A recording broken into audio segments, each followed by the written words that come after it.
Okay, so again, welcome everyone. And like I was mentioning, this month we will be sharing on the life of Swami Kriyananda ji. And today, especially, we will be sharing on discipleship, his discipleship with his guru, Paramhans Yogananda ji, and how each one of us can learn and perhaps deepen our own discipleship as a result of tuning into his life. And the following weeks, we'll be sharing in on his books, his music, the various communities he had formed, and at the end, the last week will be on his legacy.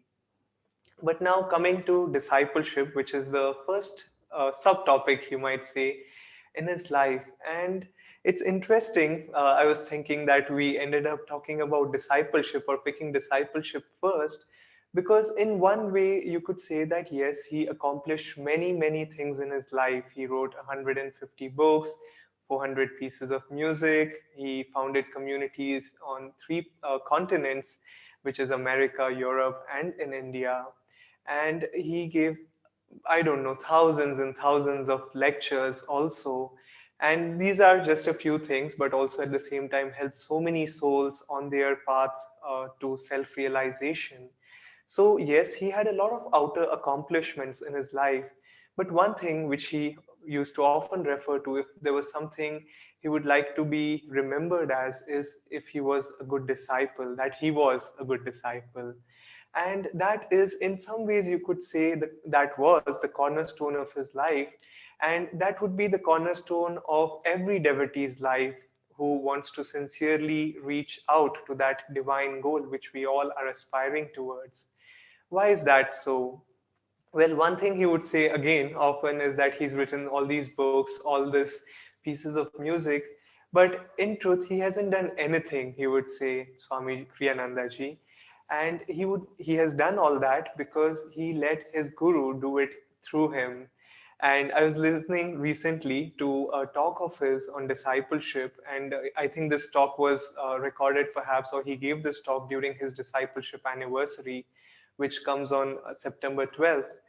And during this talk, he said, I think the essence of discipleship is, and then he paused and he said, I know the essence of discipleship is, because by then he had lived his life as a disciple for many, many years. And he said, the essence of discipleship is to get yourself out of the way, to get ourselves basically out of the way. Because many times in life, things don't happen not because we aren't doing everything we can, but sometimes, especially I found it myself in my own case, that being too self-willed, that no, I can do this, I will do this, I somehow tend to forget that there is a greater force behind me. And if I can just let my guru act through me, yes, of course, I will put my effort. And this has been something which I have been mentally repeating many, many times recently. It has, in some ways, become, you could say, my mantra is I will reason, I will, and I will act. But guide thou my reason, will, and activity in everything I do. And that guide thou my reason, will, and activity somehow is a very important part which we forget. And many, many times you find you might have found it in your own life or in the lives of many other disciples, that just when it seems like, okay, the outer situation seems like it may not just work out at all, just at the very last minute or the last moment, something comes up or some grace plays a role in it and everything gets solved. I would like to share more on this topic, but before that, I would like to invite Brahmachari Jamal to share on this topic of discipleship. And at the end, I'll share some more on this topic. Thanks, Beneath. I'm not sure where I want to start. Perhaps I'll just start. Last night I had a dream where I was with Swami Kriyananda, and we both were aware that we were in our astral bodies and that those forms could shift a little bit depending on willpower. And so I would use my willpower in conjunction with Swamiji's willpower, actually, to make myself a little bit taller. And then Swami would make himself a little bit taller. And then I would have to use more willpower to expand my astral body and make myself a little bit taller. And then he easily would make himself taller. And this just kept going on and on until I got to a point that I felt like, oh, it was a good exercise, and that I was using his willpower to, well, expand my astral body in that case. But and I could feel what it was like to have to use that willpower and draw on his willpower. So that was a good exercise. But at some point, it just started getting awkward, and I just started feeling like I have missed the point here. That this doesn't seem to be the best thing to be like using Swami Kriyananda's will for. And I woke up just feeling that the point of all of this is deeper attunement. For myself personally, I want deeper attunement with Swamiji in order to have deeper attunement with this line of masters, and specifically Paramahansa Yogananda, as Vineet was saying. And I felt that really, even the point of willpower is for us to be able to focus on the Guru and be able really to focus our love, our heart, our mind, everything on the Guru, and receive not silly astral tricks to make our bodies bigger and bigger, but to receive the Guru's consciousness. And this to me is what Swami Kriyananda did in his life, that he opened his heart, he gave his life to his Guru, and was able to receive his Guru's consciousness. That I was with Swami Kriyananda when he wrote his commentary on the Bhagavad Gita. First of all, he won't even call it his commentary. He calls it Paramahansa Yogananda's commentary. And Swamiji was worrying, how will I get this book written? And he had a dream. And Master told him, don't forget the skylight. Meaning, don't forget a higher light, a higher consciousness from above. Meaning, don't forget super consciousness. And I do believe that Swamiji was able to go into a state of super consciousness and write that book. And you can read it for yourself and feel that, if you feel that it has higher consciousness in it. Now, imagine this. Swami Kriyananda was only 22 years old when he met Master. And 3.5 years later, Master left his body. And then Swami, for the rest of his life, was deeply enough in tune where Master could come and say, don't forget the skylight, and Swami could write a book that was 650 pages long, and that he felt was all Master flowing through him. There's a story where Jyotishji, Deviji were walking with Swamiji, and he went, oh, that's what that meant. And then they just kept walking, and Jyotishji and Deviji were obviously very curious. And when they got back home and had settled down, Swamiji said, I know you're curious why I said that. Well, Master had given me just a look. I don't know whether it was 40 years ago or 50 years. I don't remember all the time frame in all of this. But Swamiji had been meditating on it, and then he understood that's what that meant 50 years later. Can you imagine having a relationship with another human being in just a glance? And you think about it for 40 years, and then you realize that's how deep every glance, every thought that Master would give to Swami, that's how precious it was to him, to make sure that he was 100% in tune. Even in Swamiji's will, his last testament, he says, if there's something I've written, it contradicts with what Master has written, take whatever the, Paramahansa Yogananda said. That for him, that's the last word, always. And that he was ever striving to be more and more in tune with Master. And we need to take Swamiji's example. We need to tune into Swamiji. If some of you have never met Swamiji while he was in the body, it doesn't matter, that you still can tune into Swamiji through his writings, through his books, music, all of that. And beyond that, if you tune into Master deeply also through his writings, and there's recordings of Master's voice, that Master will send you a living representative, that it's his job. That there's a story that once one of Master's disciples was saying, who was that saint that appeared to you in Encinitas? Master said, which one?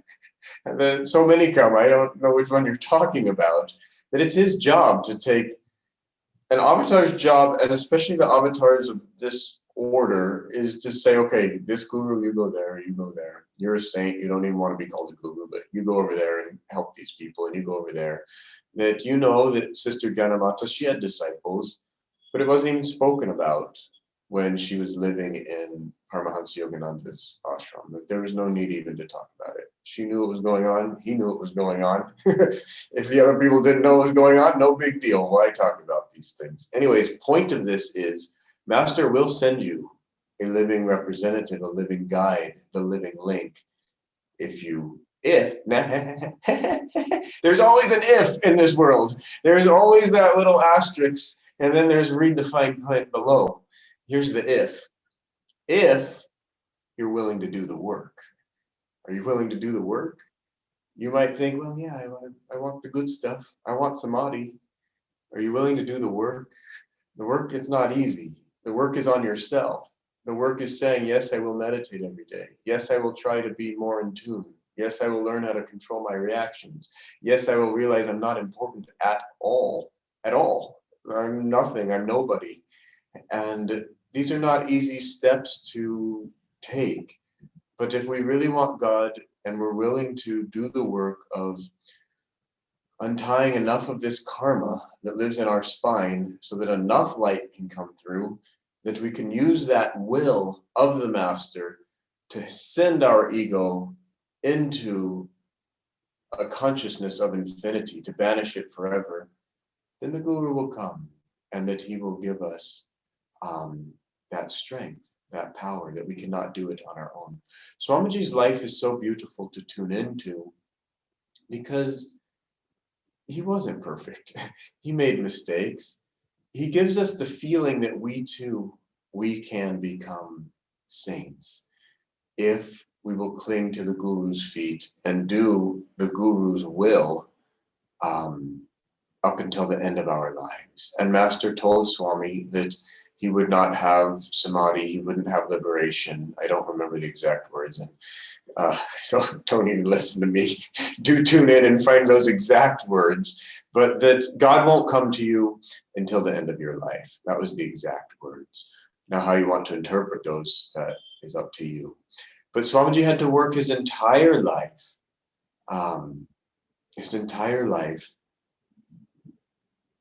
until God would come to him, however we want to interpret that.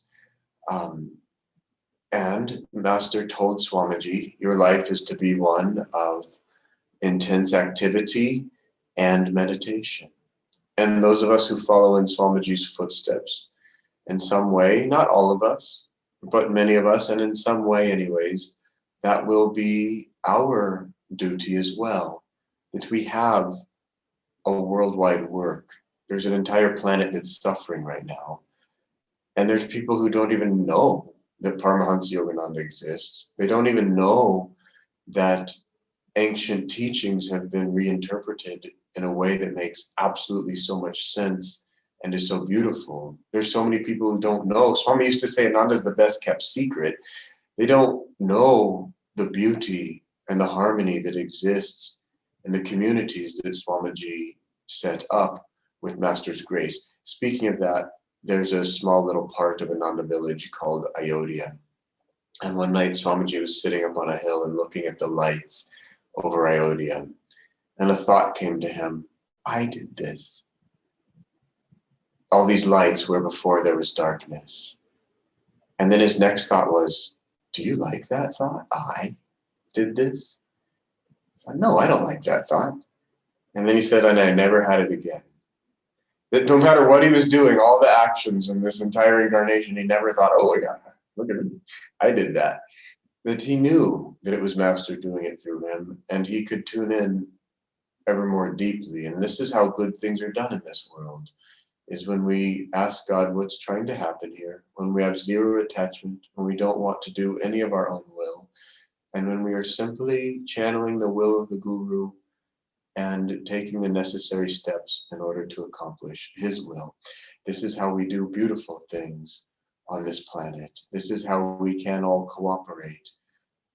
even though we're talking about Swamiji's legacy in the fourth one of these webinars, his legacy was the beauty of cooperation.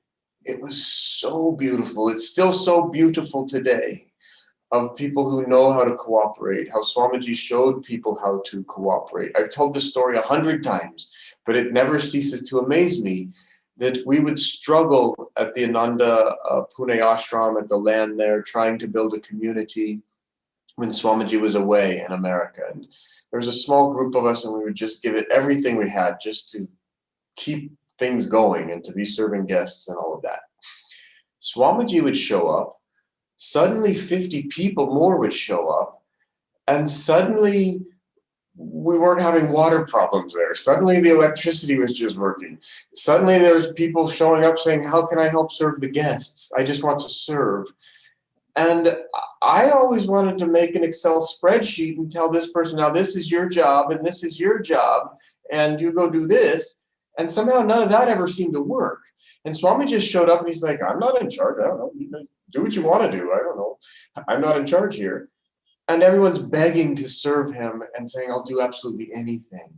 And suddenly everything's magically just working. And Swamiji didn't lift a finger. He didn't make an Excel spreadsheet. And it was this power that emanated from him where everyone wanted to cooperate in order to serve Master, in order to live in his joy. There's a power that he brought, a power of cooperation. And his guru, Paramahansa Yogananda, taught him that power.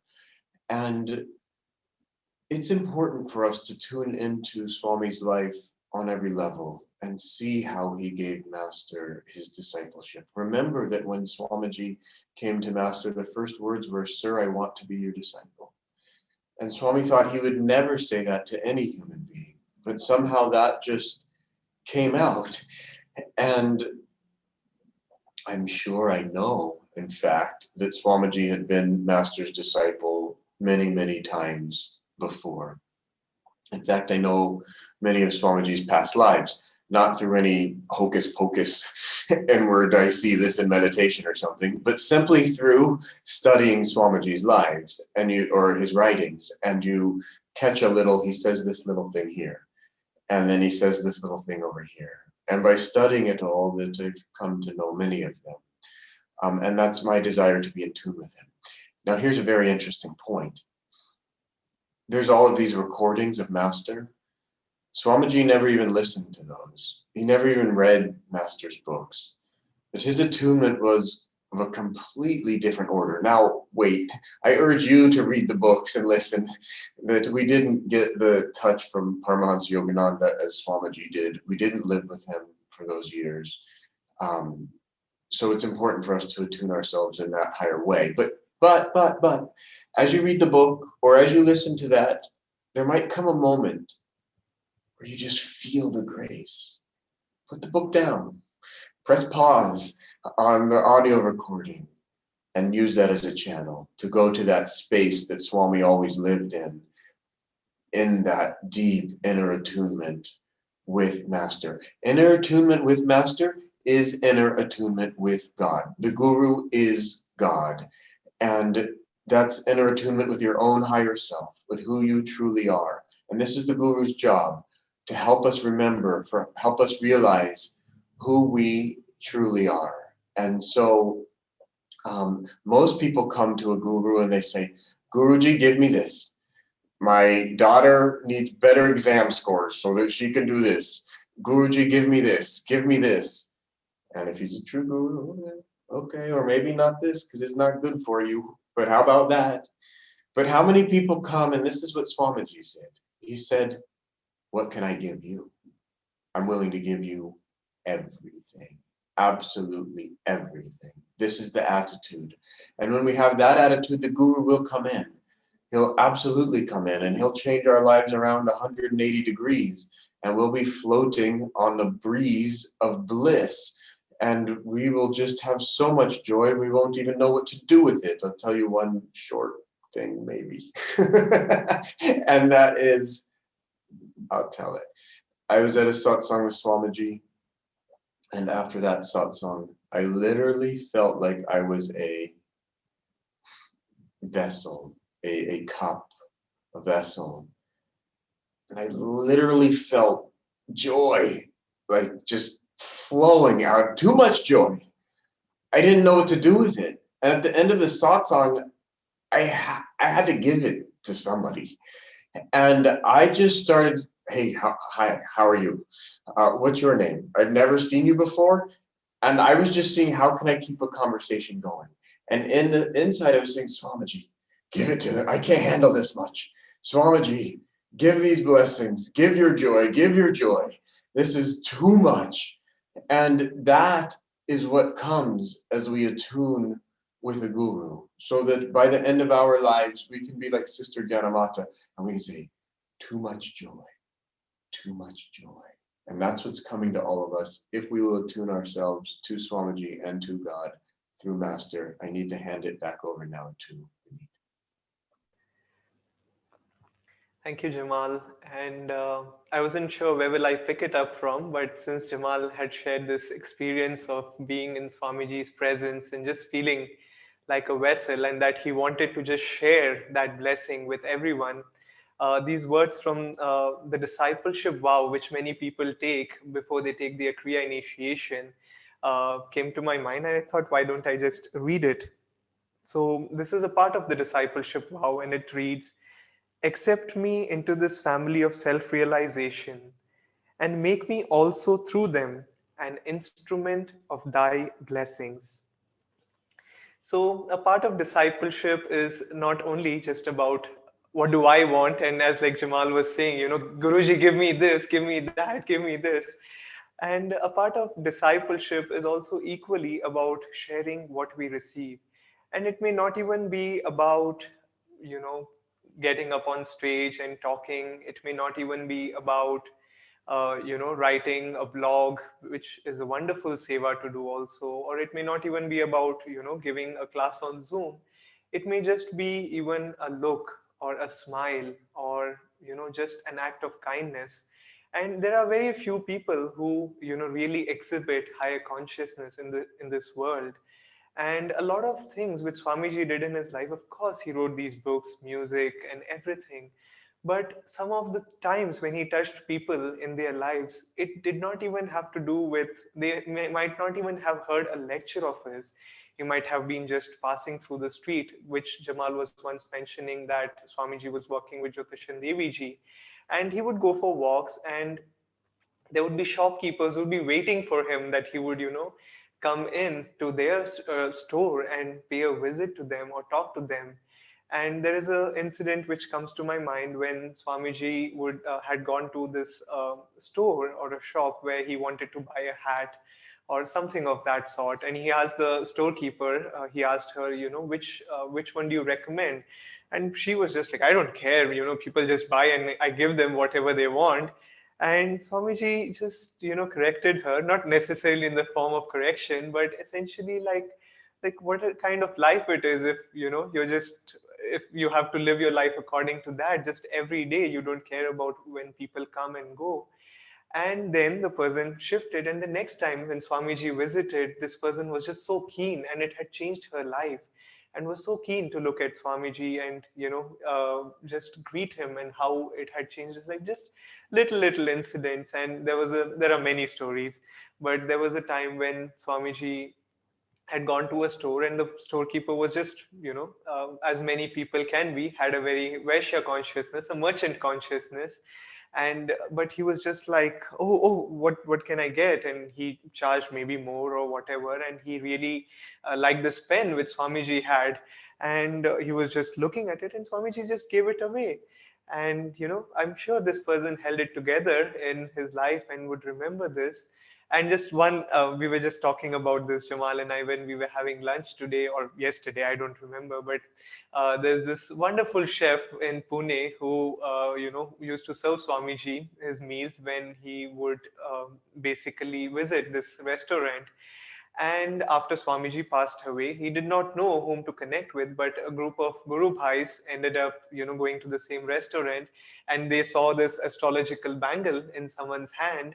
and they recognized, and he would call Swamiji many times. When I've also met him, he would refer to Swamiji as Tsunami, Swami being Tsunami. He couldn't get it right, but it was so meaningful to him. And he would say, he gave me a lot of energy. And once when we visited him after Swamiji's, long after he had passed away, he said, Swamiji came in my dream, and this was when it was Swamiji's birthday. He did not know it was Swamiji's birthday. He did not know anything about the date or the timing of it. But the next day we visited him, and he said, Tsunami came in my dream. Swami came in my dream, and that was just so touching. One thing is that all these great saints, they are not limited to time and space. It is almost a delusion to think that they don't exist now because they have left the body. In fact, they are much more available now, and the only thing is, like Jamal was saying, we are a vessel. Then how big this vessel can be, and how vastly can we open it to allow that consciousness to flow through us. Essentially, how much can we get out of the way? And not we, but that little ego, I, my, me, mine, how much can that get out of the way? The story which Jamal was referring to of Swamiji walking up into Ayodhya and looking at this, he looked down and all these beautiful places which had become to be Ananda village. There is a treasures along the path talk, or I'm sure you might be able to find it even on online. And it's really one of my favorite talks. In fact, I have many favorites, but this is one of my favorites. Where he refers to this story, and he just says essentially, he looked down and he had this thought, I did this. And then he thought, really? Do I like that thought? I did this? What bunch of stupid trailers now? I did this, meaning I only did this, nothing else. And he, of course, let go of that thought. And he knew, of course, and he was partly joking. It was more a lesson for us, I think, to learn that how important it is to not think in terms of I did this. And I have found this also, how much it can be a struggle sometimes to think I did this. And when the thought of I comes in, somehow all the creativity stops there, all the sharing stops there, all the joy stops there, because this I becomes self important. And one of the most important things in discipleship is to have that, in a way, you could say, the lack of self importance. Before I start going too much into it, I also want to give you all a homework. But when I say the lack of self importance, Swamiji never thought in terms of I am doing this. Or whenever he would come up with a difficulty, it would be more in terms of like, I can't do this, but God and Guru can do this through me. And somehow then it would happen. In fact, in lectures, many times he would be, having a question in his own mind, how would this work, or what is the answer to this, and he wouldn't have the answer to it. And when someone would ask him this question from the audience, and he would say, I don't know, and in that very act of saying I don't know, there would be the answer for that particular situation or question. So now, coming to the homework, let's relate to what I was just sharing now.